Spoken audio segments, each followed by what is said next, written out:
Hello. Hello. Hello.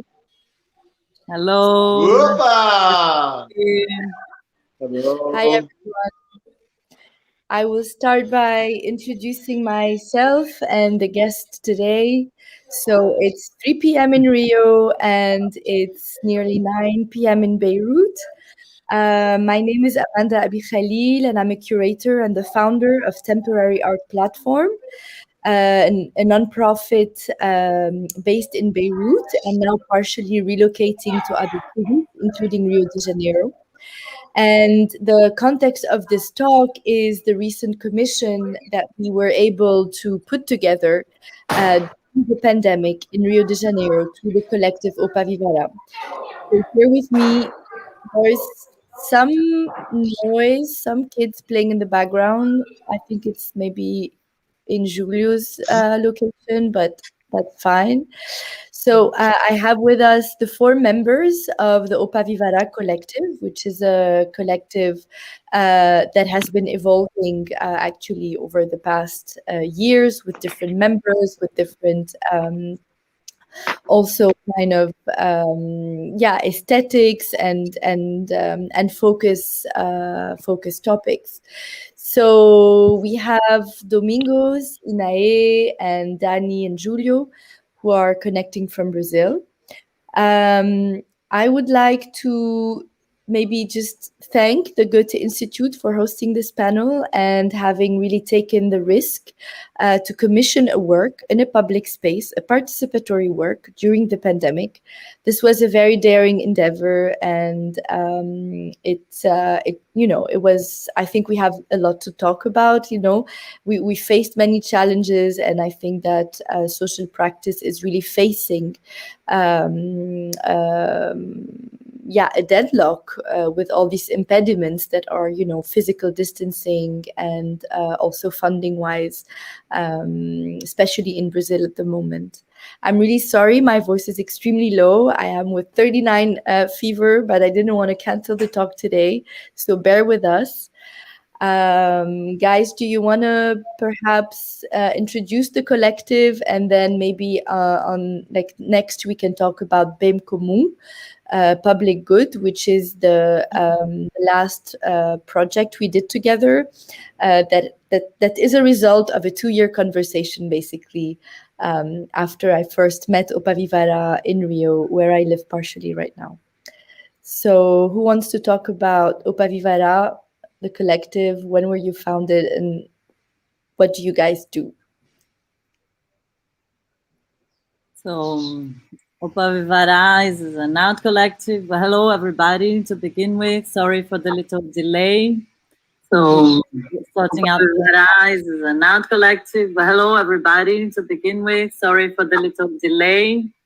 So, starting out, OPAVIVARÁ is an I have a very strange delay now. I can hear my own voice over. I hope this doesn't go on forever. Anyway, we're an art collective based in Rio, and we're working together. The collective is working together since 2005. This last formation is together for the last 7, nearly 8 years. And we basically propose works mostly for the public space, but mostly questioning the boundaries between what is public, what is private, and how to break the boundaries between what is considered high art and low art, and to bring the audience to have a more active, participatory, and become part of the proposition, part of the piece itself. So without the interaction of the people, the pieces just don't work.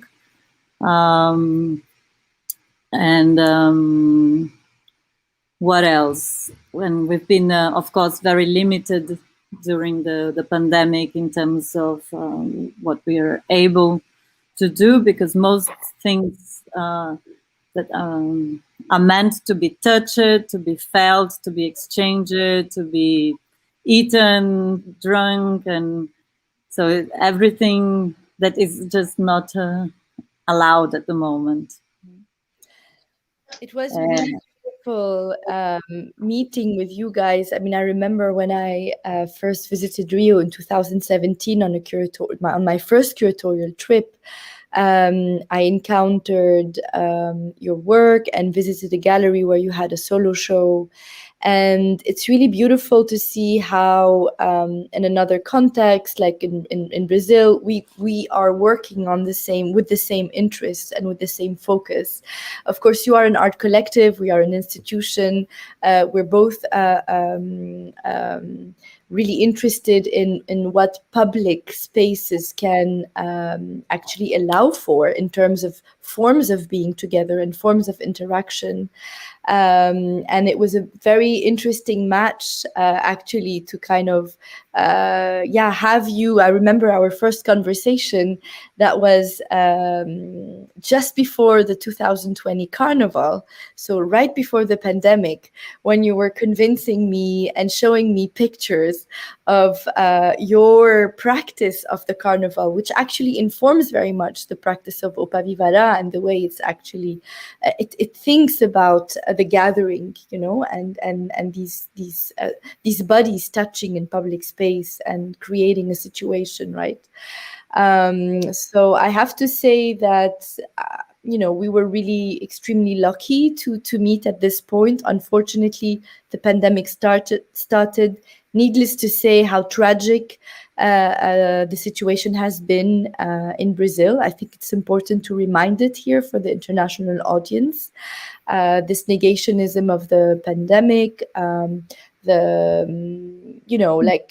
way this health crisis was dealt with in Brazil and in many parts of the world, especially in the global south, is really extremely shocking and in a way kind of restoring a form of colonial power in a way, because who has access to the vaccine faster, how are the borders managed, but this is a whole other topic.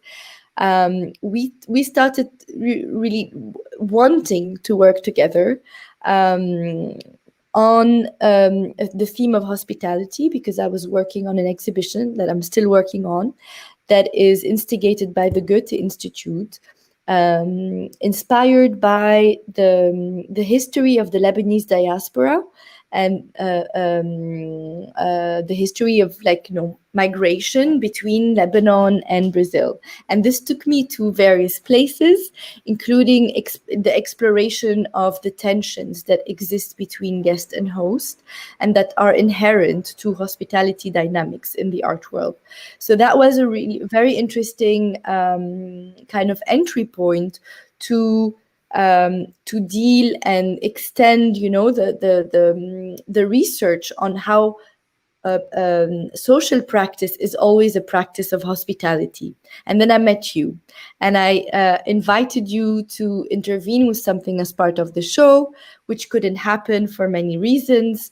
And then during the pandemic, I met actually with Danny first and with Inae, and I really saw that kind of frustration and deadlock you guys were facing, because OPAVIVARÁ actually works with bodies together and with these situations you create that were nearly impossible to kind of trigger or provoke during these times. So the idea of BEM COMUM, which now we will talk about, was conceptualized by you in conversation with us. And water. BEM COMUM is about water. It's about water as a common good. It's actually context responsive in the sense that it tackles a real and extremely urgent situation in the city of Rio today, which is the lack of drinking water and the increase of homeless people. And homeless people have been, increasing for the last years, especially with the last kind of government in power. But during the pandemic, this discrimination, forms of discriminations have increased when it came to access to the basic needs and basic goods like water. So we thought about what is it that we can do that responds to the urgency, and something that would be of a radical gesture. And we came up with BEM COMUM as a proposal. So let's maybe talk together about the genesis, like how did it come about? I mean, this is not coming from scratch. It's completely in line with your previous works. Not to say that it's actually an assemblage of, parts of very different works, which is, the way you work. So let's maybe explore and expand on that. I think that you talked about the way the pandemics, the way that our government here in Brazil dealt with the pandemics, and in many other places of the global south and the world. And you mentioned borders, you mentioned hospitality, and there are things that we always talk about in our works, and how to be together, how to connect with each other, how to engage, how to create connection. And it was really difficult during this pandemic time to create, because we could not agglomerate a lot of people together, and that's something that our works always do. So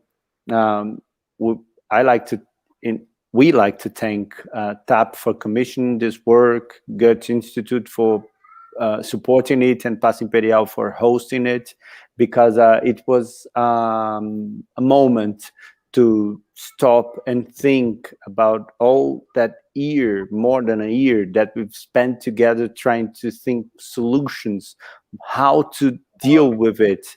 And I think we arrived in a very specific and urgent point, that is the water, and we could manage a work that is safe in this pandemic reality, but at the same time is interactive, relational, and we could be together and talking and connecting to people.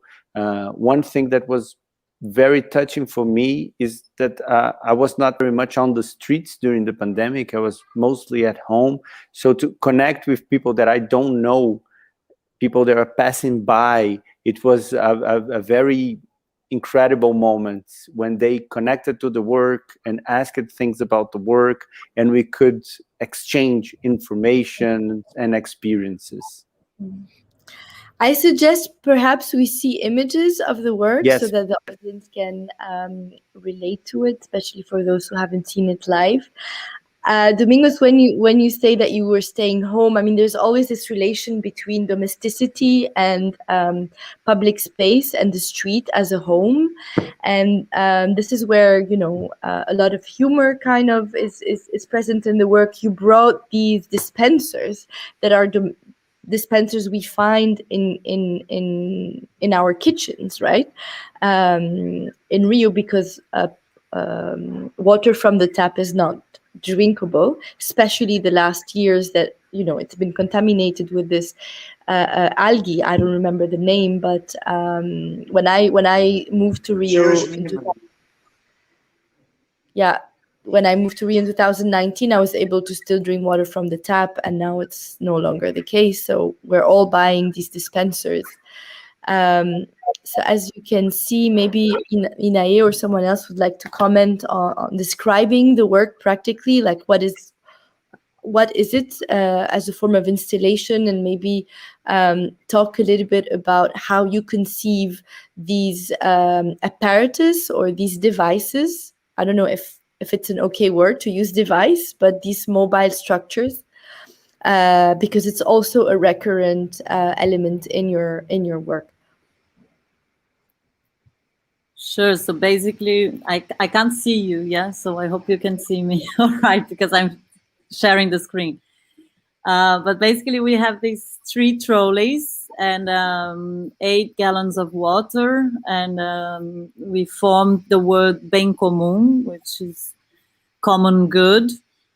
And we work quite often with this idea of the commons. What is common? We often bring very common objects from our daily lives into our practice. And so the water gallons are also a very common item. The parasols, the umbrellas are very common items.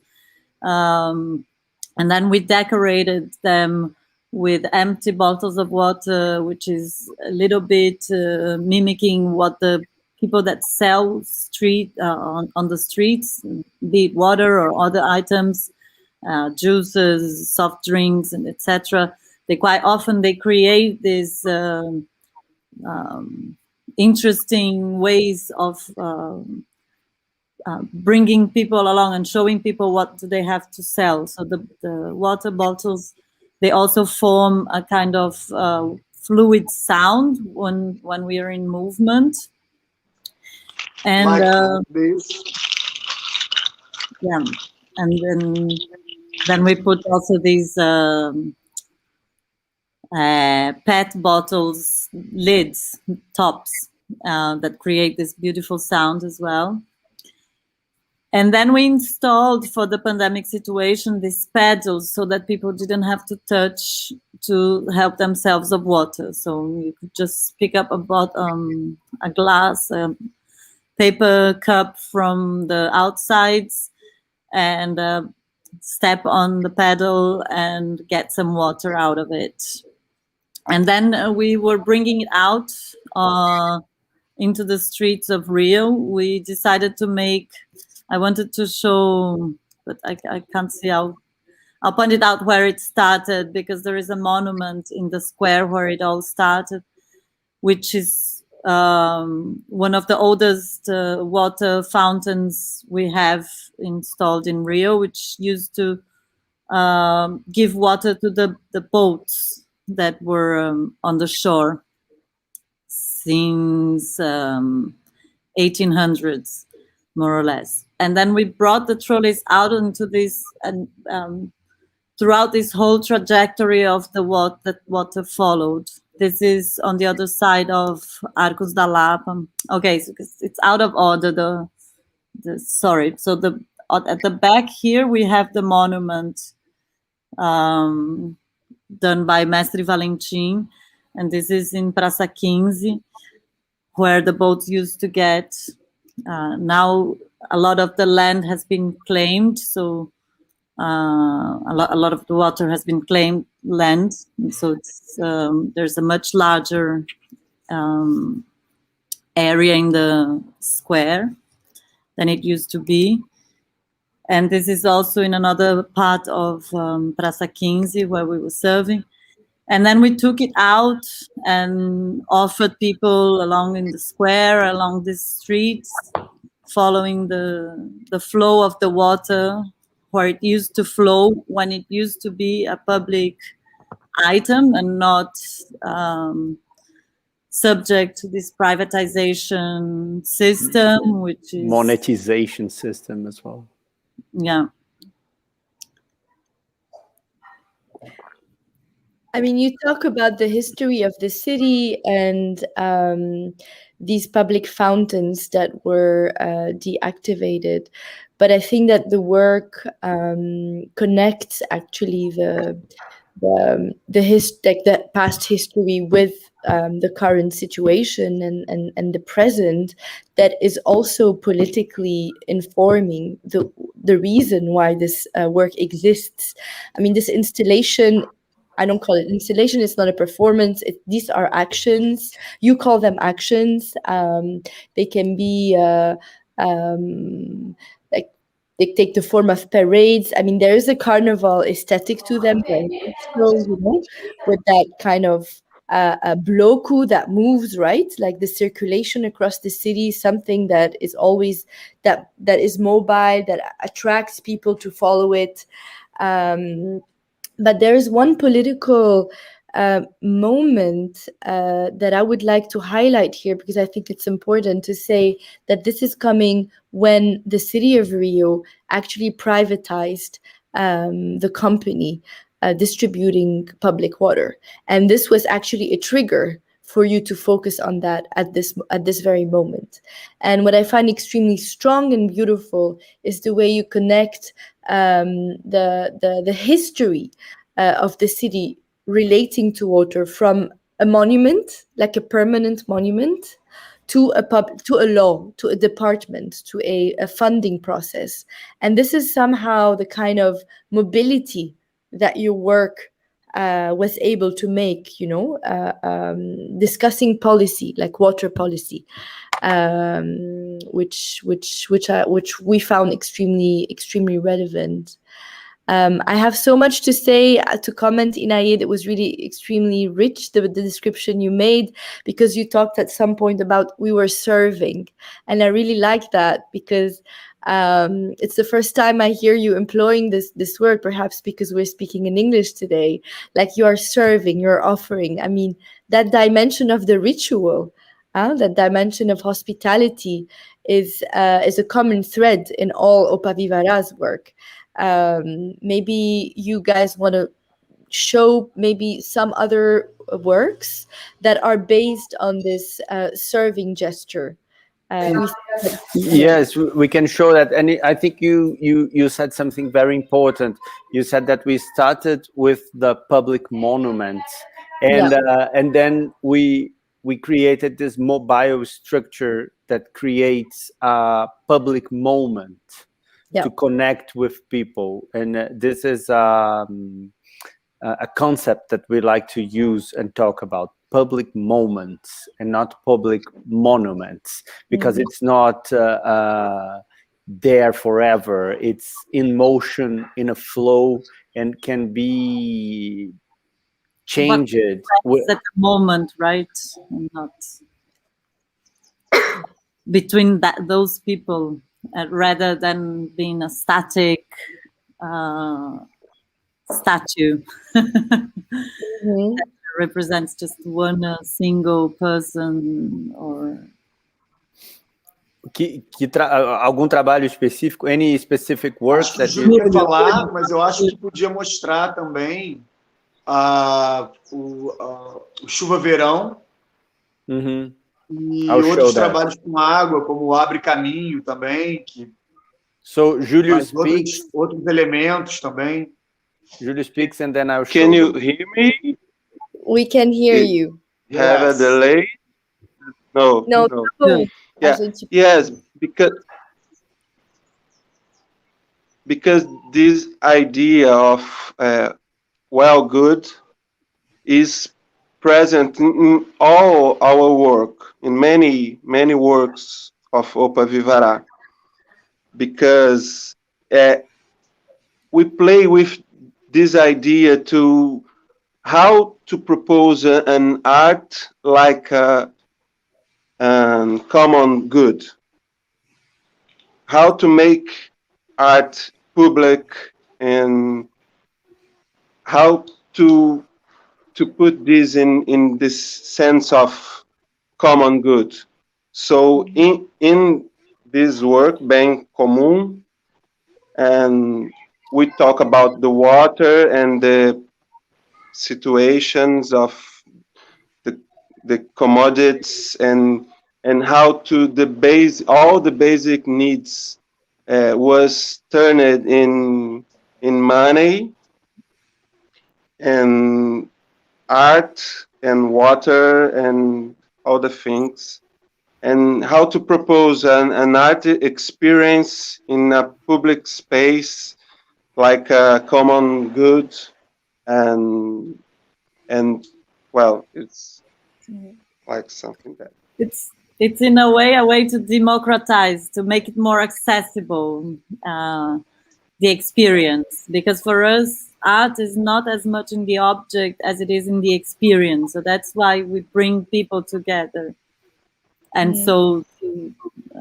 to bring all this domesticity into the public space is part of the same strategy of dealing with what is just there out in the world, and then we just pick on a few elements and we put them together, and that makes it something else.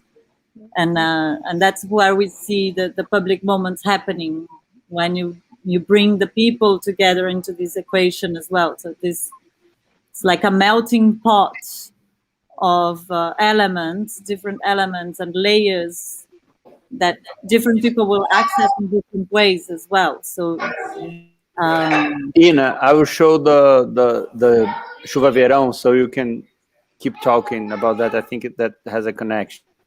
yeah, so What I really liked, Julio, with what you said, is also that play with the name, the title of the work, BEM COMUM. And when you guys told me, when we were discussing the title, you were defending also the fact that comum, like in English, like common, is banal, is basic, so as if it's also a critique of the art form and the aesthetic of that art you're sharing, right? Like it's BEM COMUM. I mean, I would love you to comment, Julio, on this crochet, because I know they were made very close, or maybe in your home. These like crochet that were covering the dispensers that are really, like this idea of BEM COMUM, of the very basic, of the banal, of the mundane and the familiar that comes from, our grandmother's kitchen, that finds its place in the street. So that idea of reverting the place of home between, the public and the private, the domestic space and the public space, was extremely strong in that work, because it was literal, in the title, in a way, like that critique or that suggestion of questioning the format of the work. The work of art was actually said. It was written out there.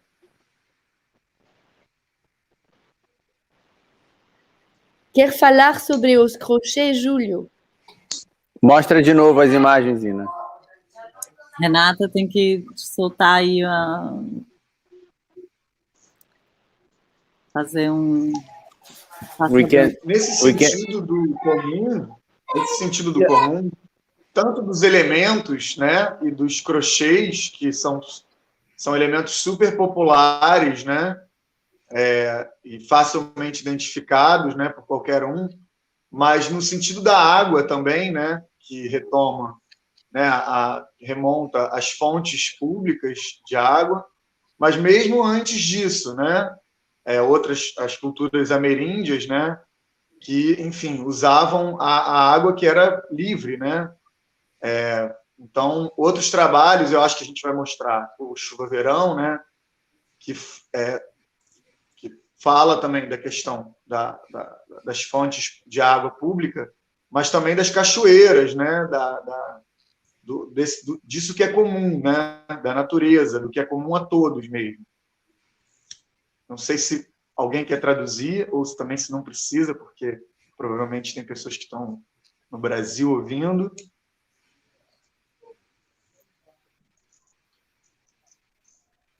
Sempre melhor falar. Yeah, but I think when we speak in Portuguese, we flow like water, and when we speak in English, we do not flow. But I think that Daniel talked about the Amerindian cultures, the indigenous people that live in Brazil, and what the original people that was here before the Portuguese invasion, and they had a connection with the water. It was a freely connection with the water, isn't it? And a very organic connection with it. And even when the Portuguese arrived, that connection followed, because people didn't have water at home, but it was freely distributed through the fountains. So you can go to a fountain and with your bucket and take the water freely. And now it's different. And talking about hospitality, Amanda, I think that it's the maybe the first step that you take when someone arrives to your home, maybe everywhere in the world, is to offer a glass of water.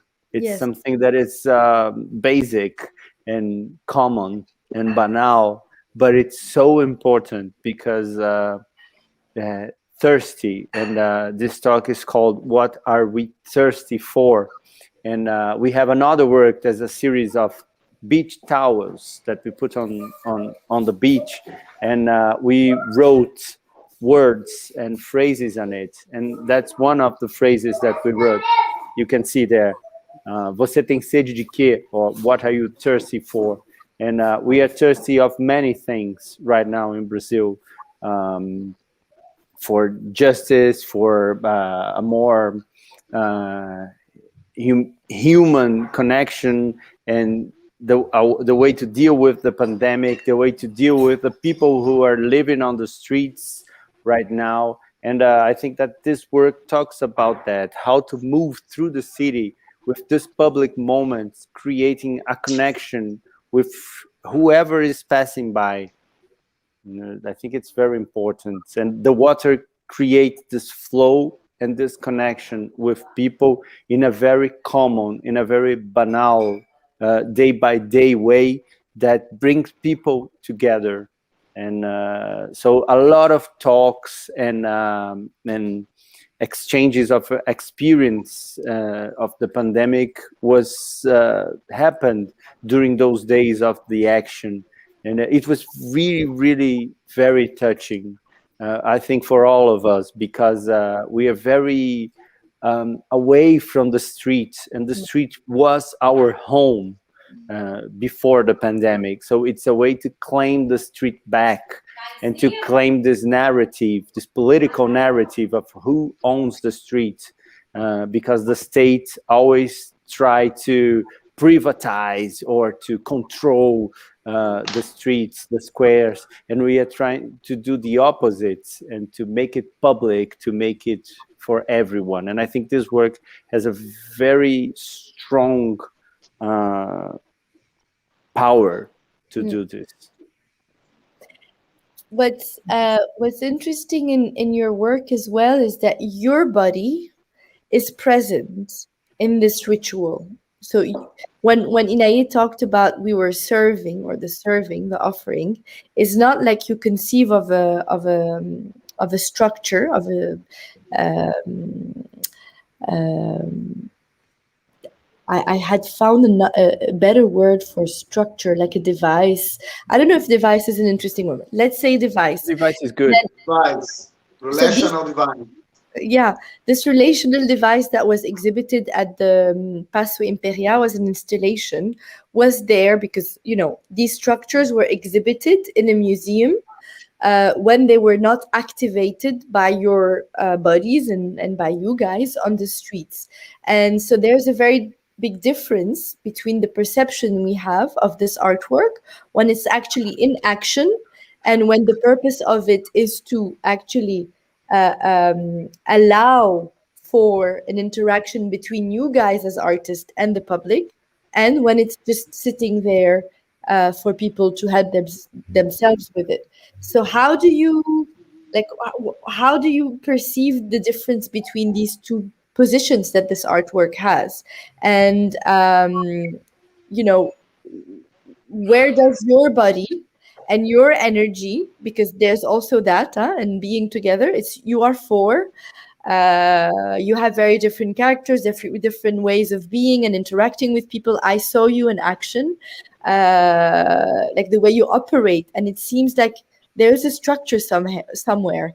I can't seem to understand how it's built upon. It was beautiful to observe, but yeah, your presence and your role is extremely important in these works. We like to think of our role as the least important part of it. Like the more the work is working for us, the less we're doing. So the more invisible we can become, the better it is. Like it's when people just took over and fully understood, and then there's no need for us to be saying, that's how you should step it at the very tip of the pedal, because otherwise it doesn't work. And then when somebody else is doing that work and telling other people how to do it and what it's all about, and it's free, come on, join us, that's when it's perfect for us, you know. That's the method. Yeah. I think that there is this Hamlet's quote, Shakespeare, that says, that's madness, but there is method on it. Exactly. And sometimes we don't know the method very well, but it works because people arrives and connect with the works and helps the method to go on. Mm-hmm. Domingos, you wanted to share a few images of other works that use the same methodology, or that's the whole idea of the collective Let's- as well, isn't it? It's like working together, working in a collective, for the collective, in the collective space, with the collectiveness, sharing lives as, you know, as if we are family in a way, like, which is also a collective of people. So it's very much something that we wouldn't know how to describe, you know, how it works. It works out of a lot of different situations, and from think knowing. Can you see the public shower in a? Not yet. not yet. I think Renata should. Renata, if you can share what I'm sharing. Great, yeah. So this is our chuva verão, it was called, so summer shower. But it reads also, we play a lot with these words in our work. So it also reads as big shower, chuva verão. It's nearly the same word for chuveirão.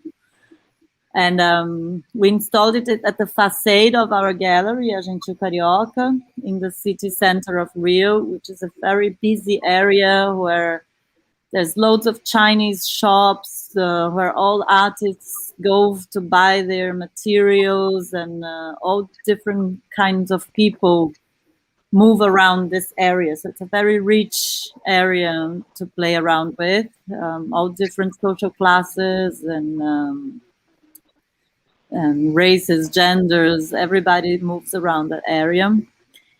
And we brought this very intimate moment of showering to be shared in the public space.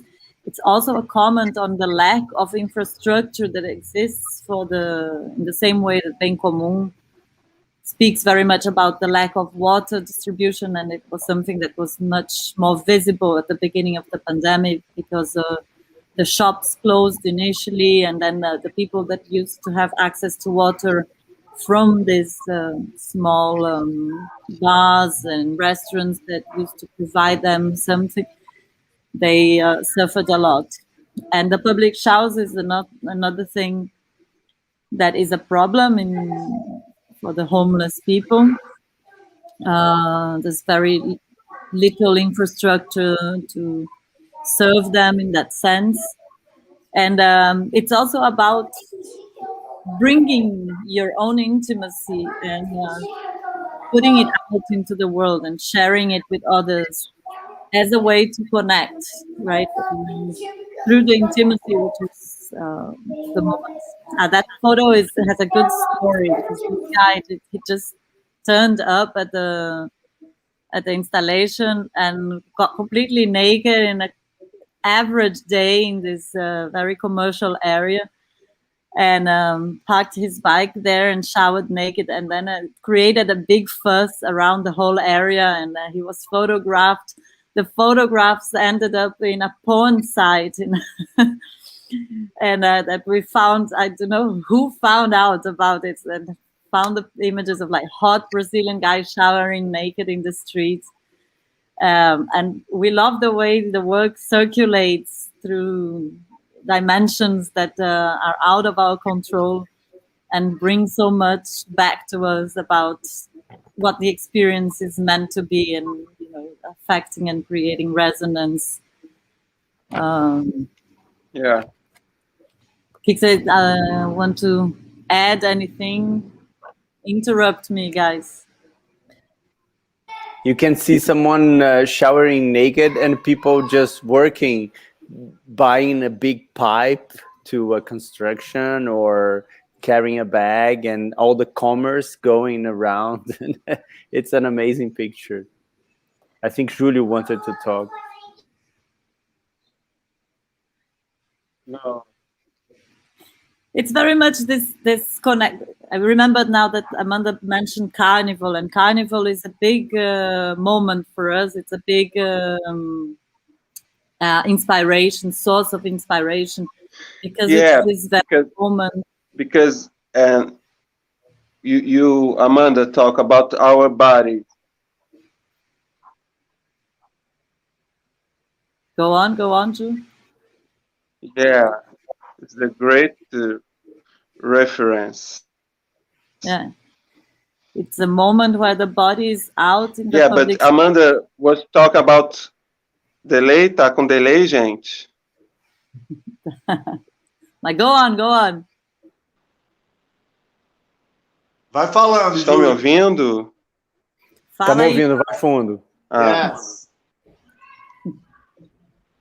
Amanda talks about our bodies on the work. And I think our propose and our devices is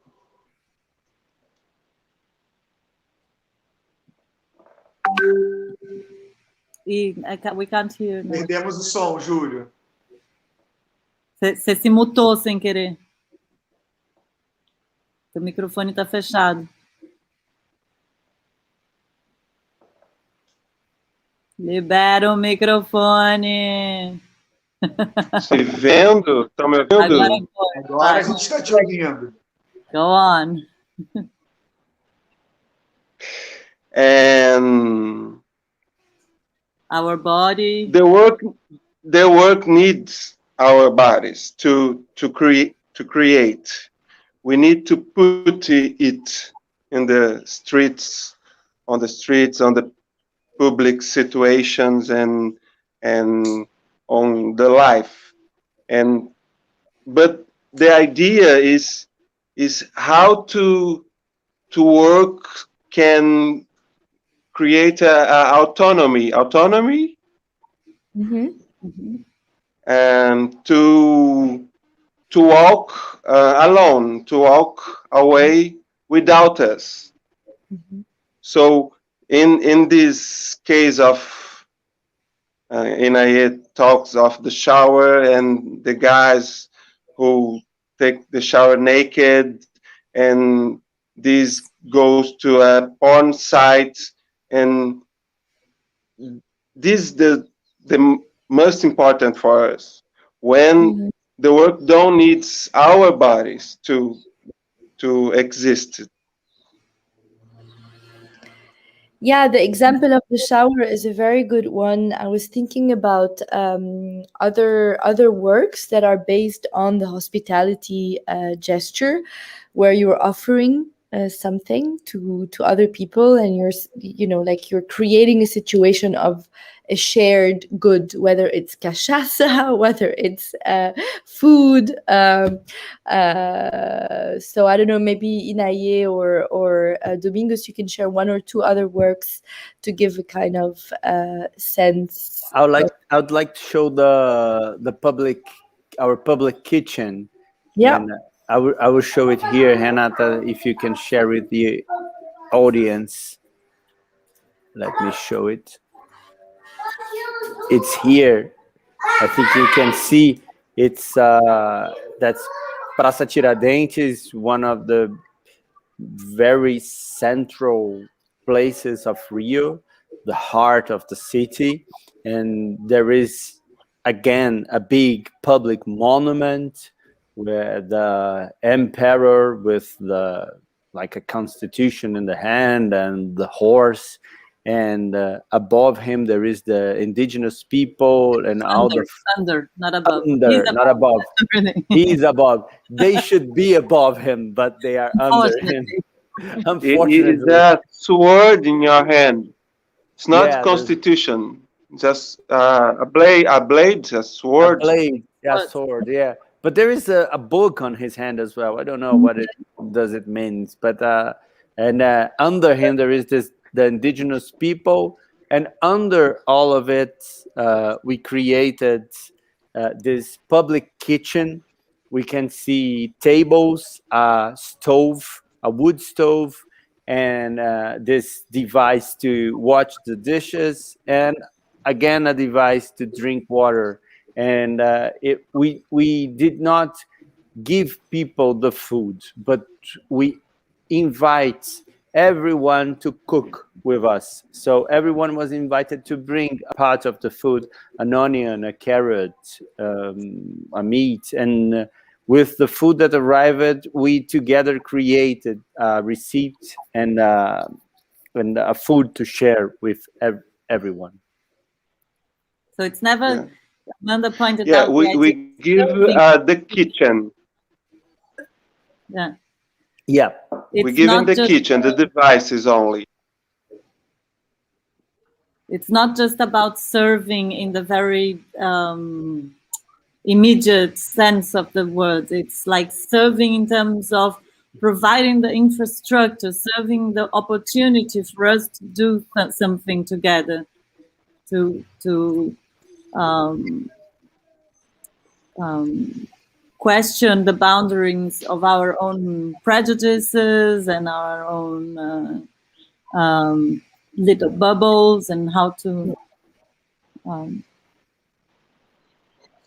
yeah, I mean, what we can see also kind of coming back is that distortion you make to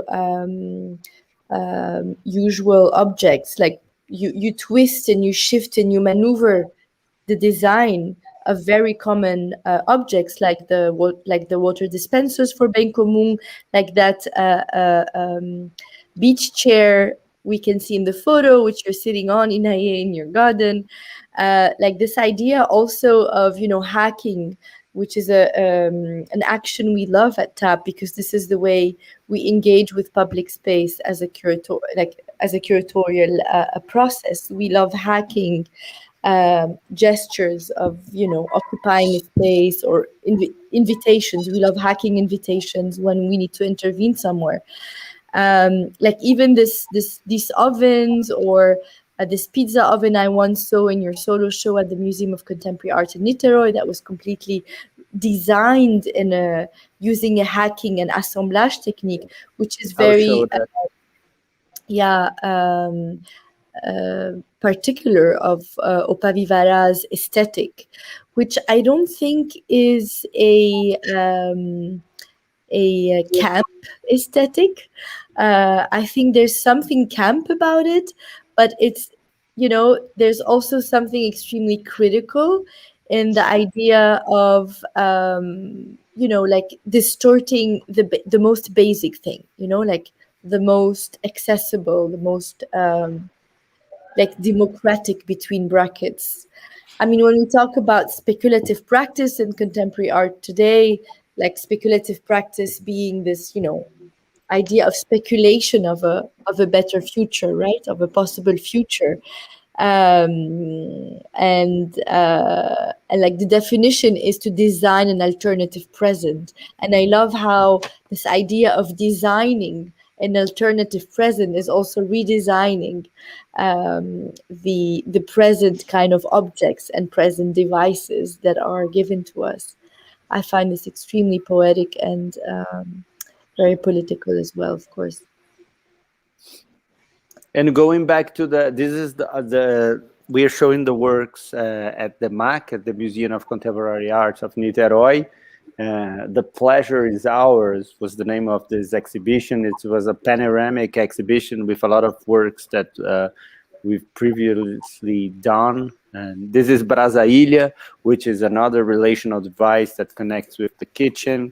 There is this stove just for pizza, and it's an oven, for bakery or pizza. And we have this tank set. And there is a barbecue set as well. And going back to the Tiradentes Square and the work that we done with the kitchen. The first time we thought about it, it was supposed to be something that would be there like forever, like we would create with concrete a kitchen for people to use, but it was impossible. With the mayor house, we could not arrange this, so we created all the devices with wheels, because if they have wheels and they can circulate, like we found that breach in the law, and finding those breaches is important to us, like how to okay, something negotiations, no? That's it. That goes out. There's so many layers of negotiation going on underneath every action, because most of the work is about the negotiation between us and the sponsor, the institution, the curator, between us, then ourselves, then between the space in which is going to take place, and then the people that come around, and then how they're going to negotiate their way into the work, how much they want to interact and not. And also, like you read the name of the exhibition, O Prazer é Nosso, the pleasure is ours, and it made me think how it was just before the pandemic, at the end of 2019. And it's almost as a statement of something that can never be taken away from us. So even though we've been locked out and impeded of moving and living freely and etc., the pleasure is always something that we can reach for, that we can look for, that we can aim to and bring into our lives in the most various ways. And so it remains something very powerful for us to be reminded, and how pleasurable it is to be together and to make it possible in a safe way at this very moment.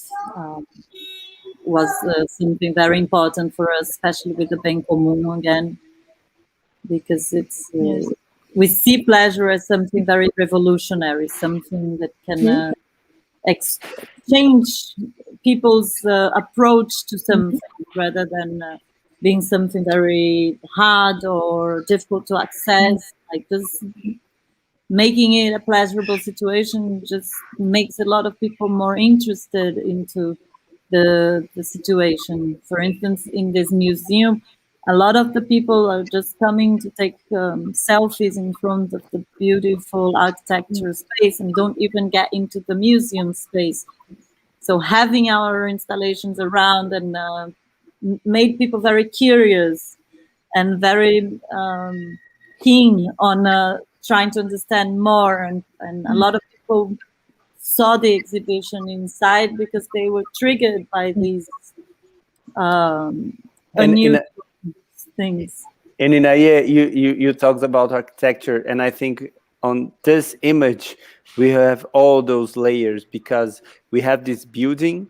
It's a beautiful sculpture that use it to call a building, designed by Niemeyer, which is a Brazilian major architect who actually designed most of Brasilia, which is our capital city, buildings and monuments. And this car that is on the picture, this red car, is also called Brasilia. It's a Volkswagen Brasilia.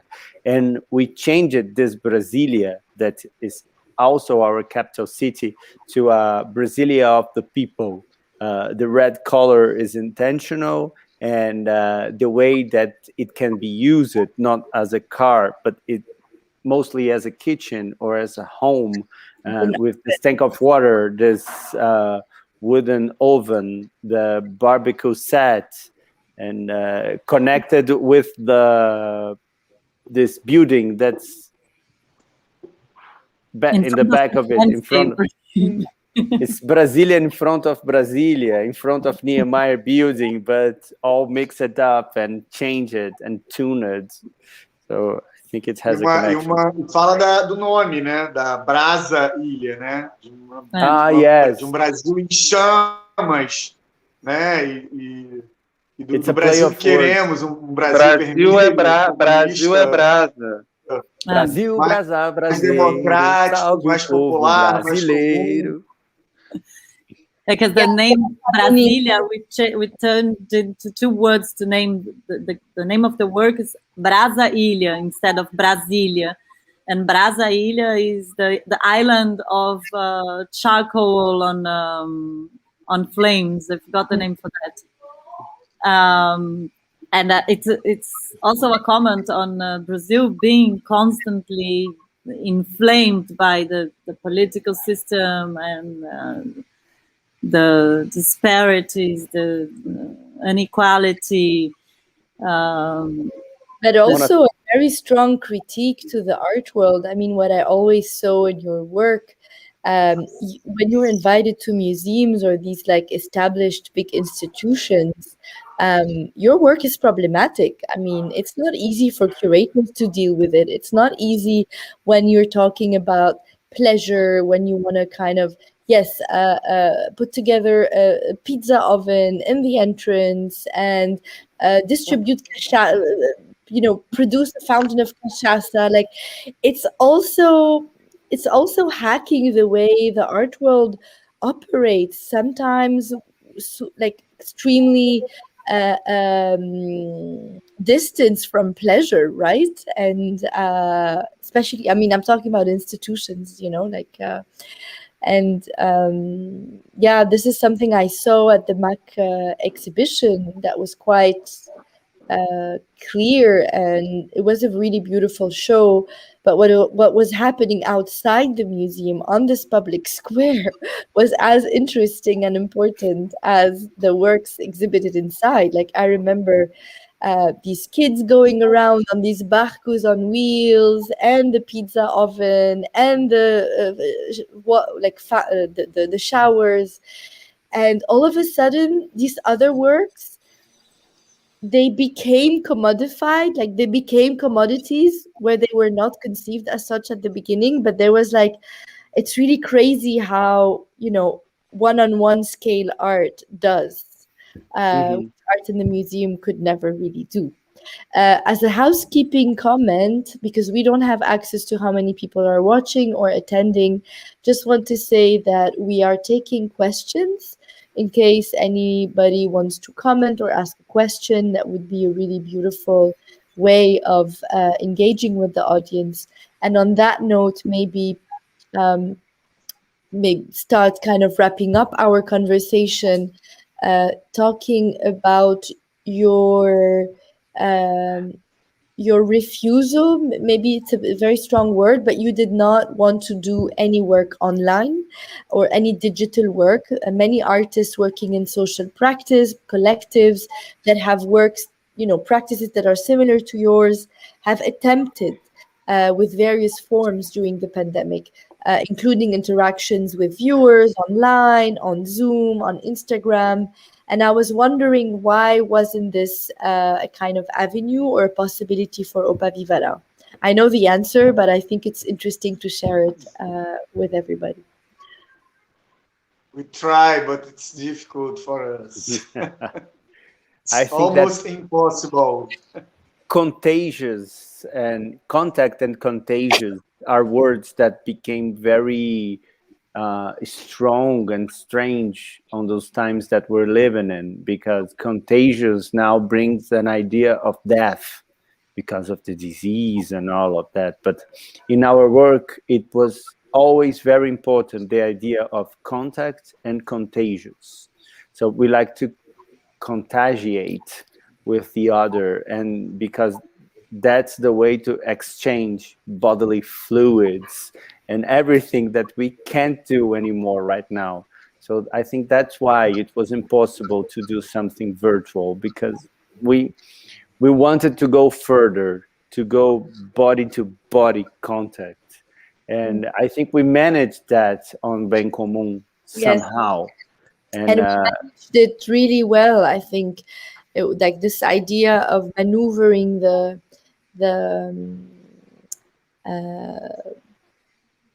rules, like with the pedal, and there was contact but no contact. But it was also because, let's say it bluntly, like we had allies. Sergio, Alison, Robin, Malik from the Goethe-Institut. We need more people like that, in the art world, like people who are taking risks and trusting also that, of course there are rules, but the whole purpose of art and social practice is also to kind of navigate these rules in order to create something new. And this idea of speculation can only happen if these opportunities are given to us, right, to experiment. And I talk, as a curator also, it was interesting to have that space to experiment with possible failure also, so yeah. I think that we work in the dribbly. There is this word in English, but it has a different meaning in Portuguese. Dribble, dribble, or to go around. It's part of the rule of the game. You were not breaking the rule, but you were going around. You were finding the breach, and I think that's what we aim to do. It's very important to not to be not to feel oppressed or dominated by these fully virtual world, because it doesn't provide us all we need. It can provide a momentary entertainment, a momentary way of connecting. It can, of course, promote things that wouldn't be possible otherwise, in terms of like people from various parts of the world connecting to an event that wouldn't normally happen. But on the other hand, we believe very strongly on this the need of real contact, right? We are oversaturated, and I think these panels online, I think they're worth having because they keep a trace. I'm very happy we had this conversation because we kept a trace of that work, and this is a documentation that will remain, and will last. So it's allowing us to actually record these conversations and keep them alongside the work. I don't know how much these talks actually reach to people who are not, in our radar as institutions or as artists. But again, we try. Like that's the whole idea. It's like, to carry on thinking of possible ways to make it happen in the world. Okay. Okay, Dani. Let's tentar. Let's tentar. Yeah, that was right. Yes. It's true. So every time we were facing a challenge, I was telling them, let's tentar, meaning in Portuguese, let's try. So benefit of the doubt. So do we have any comments or questions? Should we wrap up slowly? Do you guys have anything else you would like to share? Or I'd like to share the location that Julio is in at the moment. Okay. I want to share that view right now. Let's share. It's one of the most beautiful islands I've been Mostra aí, todo mundo. Mostra aí.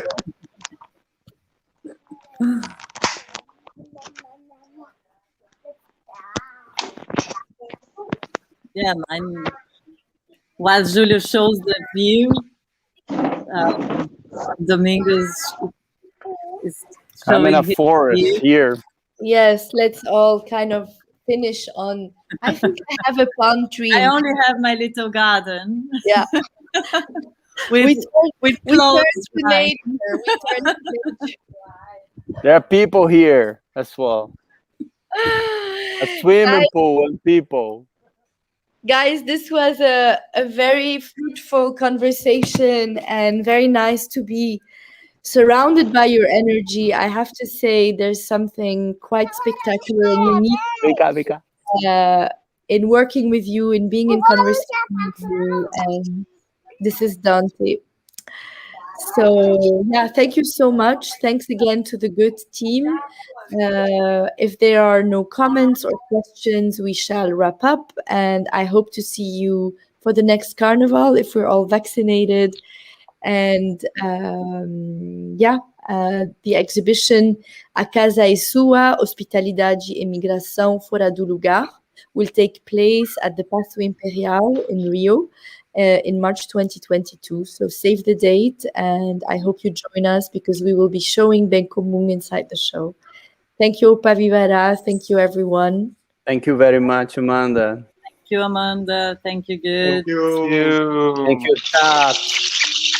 Saudade. Wow, Saudade. Saudades. Keep safe. Let's be together soon.